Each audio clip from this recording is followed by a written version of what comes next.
Good morning बच्चों। आज हम अव्यय या अविकारी शब्दों के विषय में पढ़ते हैं। अव्यय शब्द किससे कहते हैं, अविकारी शब्द किससे कहते हैं? जिन शब्दों में लिंग वचन काल कारक के अनुसार परिवर्तन नहीं होता उन्हें अव्यय या अविकारी शब्द कहते हैं। ये 5 प्रकार के होते हैं: क्रिया विशेषण, संबंध बोधक, समुच्चय बोधक, विस्मयादि बोधक और निपात। संज्ञा, सर्वनाम, क्रिया और विशेषण ये क्या है? विकारी शब्द हैं। इनमें लिंग वचन काल कारक के अनुसार परिवर्तन हो जाता है। अब समानाधिकरण समुच्चय बोधक और व्यधिकरण समुच्चय बोधक के विषय में पढ़ते हैं।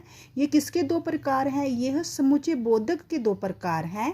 तो समानाधिकरण समुच्चय बोधक का प्रयोग कहाँ किया जाता है? संयुक्त वाक्यों में किया जाता है। और इनकी पहचान क्या है? और तथा। संयुक्त वाक्य अगर आपने पहचानना हो तो उनकी पहचान और तथा, किंतु, परंतु, या, इसलिए, वर्ण, बल्कि, एवं, मगर, अन्यथा, अतः।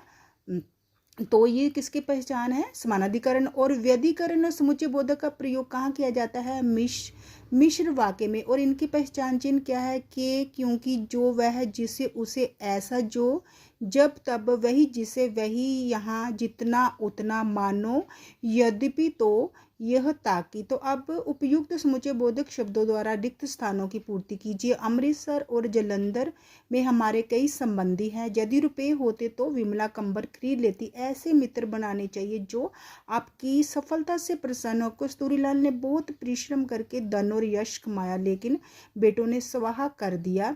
योगेश और कंचन ने मिलकर अपना घर सजाया। पहले रोहतक जाएंगे, फिर श्री हरनाम गुप्ता के साथ जालंधर जाएंगे।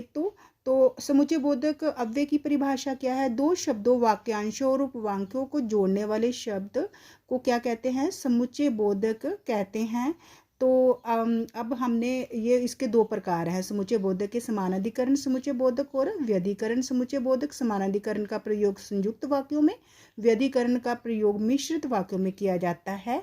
तो समुच्चय बोधक अव्यय के सही प्रयोग वाले वाक्य लिखिए। पिताजी जल्दी जा रहे हैं क्योंकि उन्हें दुकान खोलनी है। ये सही वाक्य है। बस पकड़नी है तो तेज चलो, ये भी सही वाक्य है। और आगे पीछे नीचे प्रतिदिन अचानक, ये अव्यय या अविकारी शब्द के उदाहरण हैं। तो अब हम उसके मिश्रित वाक्य के उदाहरण पढ़ते हैं। व्यधिकरण हम व्यधिकरण समुच्चय बोधक के उदाहरण पढ़ते। अध्यापिका बोलेगी तो छात्राएं लिखेगी। तो छात्राएं लिखेगी क्या है? आश्रित उपवाक्य है।